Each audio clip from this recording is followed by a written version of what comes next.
শাহজালাল রহমতুল্লাহ আলাইহি মাজারের দান বাক্স সিলগালা বসলো প্রশাসনের নতুন দান বাক্স, এই উদ্দেশ্যকে আপনি কিভাবে দেখছেন? উদ্দেশ্য কি সেটা তো আমি জানি না, উদ্দেশ্য জানার মালিক তো আল্লাহ তাআলা। তবে মাজারের দান বাক্সে যে পরিমাণ টাকা, কয়েকদিনের দান বাক্সে যে পরিমাণ টাকা উঠছে, কত লাখ টাকা জানি উঠছে? 17 লাখ টাকা। কয় দিনে? 3-4 দিনে। সুবহানাল্লাহ। তাহলে মাসে কত টাকা হয়? তাহলে বছরে কত কোটি টাকা হয়? এই টাকাগুলো কই যায়?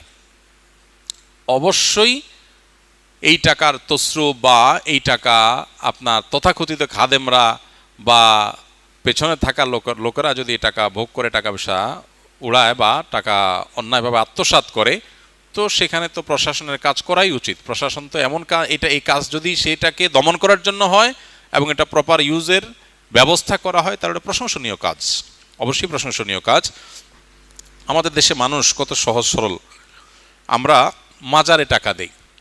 মাজারে কেন টাকা দেই? বিপদ দূর হওয়ার জন্য না, মনের আশা পূরণ হওয়ার জন্য না। মাজারে টাকা দিলে মনের আশা পূরণ হবে, বিপদ দূর হবে, এতে কোরআন বা হাদিসে কোথাও আছে? নাই, কিন্তু আমরা দিচ্ছি।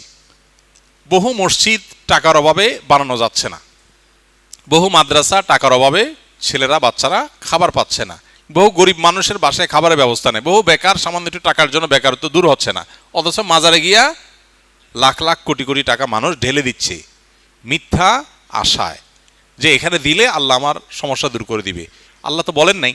শাহজালাল শাহপুরান রহমতুল্লাহ আলাইহিমা তারা নিজেরাও জীবদ্দশা বলেন নাই যে আমাদের মারা যাওয়ার পরে আমাদের কবর পাশে টাকা ঢেলে দিলে তোমাদের কাজ হয়ে যাবে। তারা বলছেন কোথাও? কেউ দেখাতে পারবে? তাহলে এটা একটা ব্যবসা, এটা একটা কি ব্যবসা। অতএব এই আত্মসাৎ বন্ধের উপায় অবশ্যই প্রশংসনীয় যদি সেটার সঠিক ব্যবহার করার উদ্যোগ নেওয়া হয়। কোনো শত্রু যদি সবসময় ঝগড়া বিবাদ করার জন্য উস্কানি দেয় এবং বাড়ির সামনে এসে জোরে জোরে গালিগালাজ করে, যেন মারামারি করে, এমত অবস্থায় শান্ত থাকা ও পরিস্থিতি মোকাবেলা করার উপায় কি? ভাইরা আমার, দুনিয়ার সবচেয়ে কঠিন কাজগুলোর একটা হলো মাথা ঠান্ডা রাখা। কি রাখা? মাথা ঠান্ডা রাখা, সবর করা, সংযম করা। এটা হলো দুনিয়ার সবচেয়ে কঠিন কাজগুলোর একটা। অনেক লম্বা লম্বা ওয়াজ করাও সহজ, কিন্তু জায়গা মতো সবর করা সহজ না। এই যে প্রশ্ন করেছেন, এরকম পরিস্থিতি আমাদের প্রত্যেকের জীবনে কম বেশি আসে। এমনভাবে খোঁচাখুচি করতেছে, এমনভাবে আপনাকে খেপায় তুলতেছে, জেদ সৃষ্টি করার চেষ্টা করতেছে যে টিকে থাকা কঠিন, মেজাজ ঠান্ডা রাখা কঠিন। কিন্তু আপনি সুচিন্তিতভাবে আমার কি করা উচিত, চুপ থাকা যদি ভালো হয়, সে যত খেপাক আমি চুপ থাকব। আর যদি রিয়্যাক্ট করতে হয়, যতটুকু করলে আমার জন্য কল্যাণ হবে ততটুকু, বেশি করব না। এই সিদ্ধান্তটা সহজ সিদ্ধান্ত না, অনেক কঠিন সিদ্ধান্ত। এটা সবাই পারে না। দাড়ি রাখা, টুপি পরা, জুব্বা পরা, এমনকি নামাজ কালাম পড়া, এগুলো যত সহজ, সবর করা এত সহজ না। এই জন্য অনেক নামাজি কালাম মানুষে দেখবেন যে পরিস্থিতি যখন খারাপ হয় দেখা যায় সেরাবেরা অবস্থা হয়ে গেছে, মুখ খারাপ করে গালিগালাজ করে চেতে মেতে অবস্থা খারাপ হয়ে গেছে। তো এই জন্য সংযম বা আত্মনিয়ন্ত্রণ এটা খুব কঠিন একটা কাজ। ইসলাম আমাদেরকে বারবার এই জিনিসটা শিখিয়েছে। আমাদেরকে নিজেদেরকে কি করতে হবে? নিজেকে কন্ট্রোল করা শিখতে হবে। যেখানে যতটুকু দরকার ততটুকু ডোজ দিব, বেশি দিয়া এরপরে বলবো সরি, এটা করা উচিত না। তো এই জন্য কেউ যদি আপনাকে ঝগড়া বিবাদ করে, গায়ে পড়ে আপনাকে খেপানোর চেষ্টা করে, আপনি নিজেকে ঠান্ডা রাখবেন। আপনার জন্য একটা সান্ত্বনার হাদিস আছে, কিভাবে ঠান্ডা রাখবেন, ওই হাদিসটা কথা মনে রাখবেন।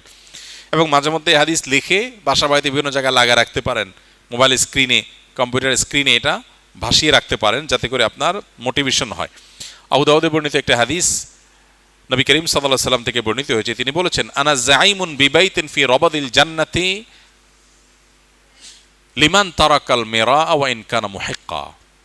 অর্থাৎ নবীজি বলেছেন, আমি জান্নাতের মধ্যে একটি প্রাসাদ পাইয়ে দেওয়ার। জান্নাতে প্রাসাদের মালিক হওয়া মানে কিন্তু দুনিয়ার মতো কোনো ফ্ল্যাট প্লট বা বাড়ির মালিক হওয়ার মতো না। দুনিয়াতে মানুষ মালিক হয় কতদিনের জন্য? আপনি একেবারে দুবাইয়ের পামজমারিতে ফ্ল্যাট কিনলেন, আপনি নিউ ইয়র্কে ফ্ল্যাট কিনলেন, অস্ট্রেলিয়ার সিডনিতে ফ্ল্যাট কিনলেন, খুব সুন্দর সুন্দর জায়গায় দামি ফ্ল্যাট বাড়ি কিনলেন, কতদিন ভোগ করবেন? 50, 60, 70, 80 বছর, ঠিক না বেঠিক? মালিকানা তো এই পর্যন্তই। এরপরে মালিক হবে কে? ছেলে, বউ, অন্য কেউ। এরপর তো আপনি মালিক না, নাকি? তাহলে দুনিয়ার মালিকানা হলো 60, 70, 80 বছর বয়স পর্যন্ত, তাও তো মানুষ কিনতে কিনতে তো 40, 50 বছর হয়ে যায়। এরপরে মরার বাকি থাকে আর 10, 20 বছর। 10, 20 বছরের জন্য ফ্ল্যাটের মালিক হয়, তাতেই কি ভাবসাব। আর জান্নাতের যদি কেউ ফ্ল্যাট আর অট্টালিকার মালিক হয়, সেটা কতদিনের জন্য হবে? অনন্তকালের জন্য, যার কোনো শেষ নাই, যার কোনো সীমা নাই, কখনো শেষ হবে না। সুবহানাল্লাহ। নবীজি বলেছেন, আমি ওই ব্যক্তির জন্য জান্নাতের মধ্যখানে প্রাসাদ আল্লাহর কাছ থেকে পাইয়ে দেওয়ার দায়িত্ব নিলাম। আমি গ্যারান্টি দিচ্ছি, আল্লাহর কাছ থেকে আমি তাকে জান্নাত পাইয়ে দিব। যে ব্যক্তি ঝগড়া করার উপলক্ষ তৈরি হওয়ার পরেও অন্যায়ভাবে তার উপরে জুলুম করা হচ্ছে, তারপরে সে কথা বাড়াচ্ছে না, কেন? ঝগড়া বাড়বে সেজন্য। সে নিজেকে নিয়ন্ত্রণ করছে, মুখ বুজে চলে আসছে, কথা বাড়াই নাই, পুরা উল্টা পাল্টা বলতেছে, পুরা অন্যায় করতেছে। চাইলেই এখানে এটাকে নিয়ে সামনে বাড়ায় ঝগড়া করা যায়, কিন্তু সে ঝগড়াটা এড়াইতে চাচ্ছে, এই জন্য বলছে ভাই থাক, ঠিক আছে ভাই আপনি যা বুঝছেন ওকে। সে সামনে কথা বাড়াইতে চায় না। নিজের ন্যায়ের উপরে থাকা সত্ত্বেও, ন্যায়ের উপরে থাকলে সাধারণত একটু ঝগড়া করতে বেশি মন চায় না। শয়তান তখন উস্কায়, শয়তান বলে যে এই তুমি চুপ থাকবা, কি দুঃখে মিয়া, সে তো উল্টা পাল্টা কথা বলতেছে, আরে এসব উল্টা কথা মানা যায় নাকি? ঝগড়া করার পর কেউ জিজ্ঞেস করে ভাই এত চেঁচাচেতি করলেন কেন? আরে ভাই কি উল্টা পাল্টা কথা শুনেন না, মাথা ঠিক থাকে। শয়তান যুক্তি দেখায় না। কিন্তু ইমানদার, বুদ্ধিমান ইমানদার, যে ওই যে জান্নাতে আল্লাহ নবীর দায়িত্ব নেওয়া প্রাসাদের মালিক হতে চায়, সে কি করবে? সে সবর করবে। সে দেখতেছে উল্টাপাল্টা হচ্ছে, দেখছে যে কথা বললে এখানে ঝগড়া হবে, ঝগড়া হলে আমার মেজাজটা গরম হবে, তার চাইতে বলে ভাই ঠিক আছে ভাই। ওয়াইদা খাতাবাহুমুল জাহিলুনা ক্বালু সালামা, জাহেলদের সাথে কথা বললে বলবে সালাম। এই মানুষটা খুব কম সমাজে, এই মানুষের সংখ্যা খুব, কারণ জান্নাতি মানুষ তো কম হবে।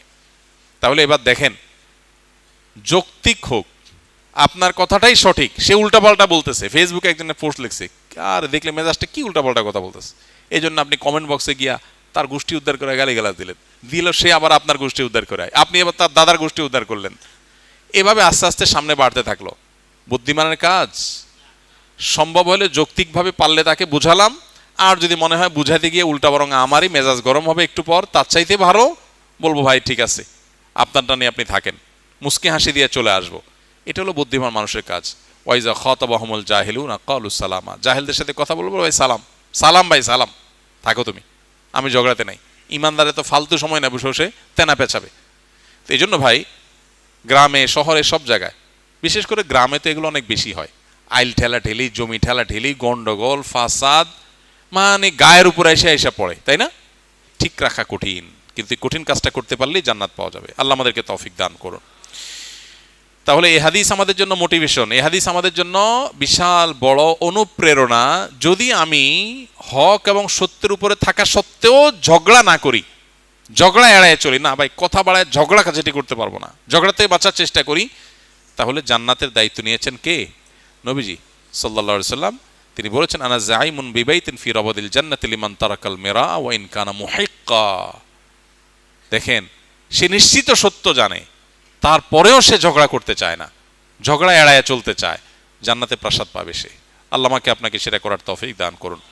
ঝগড়াটা মানুষ ভরা এখন সমাজে, চতুর্দিকে কি মানুষ ভরা? ঝগড়াটা মানুষ। সবরকারী মানুষ খুব বেশি এটা পাওয়া যায় না।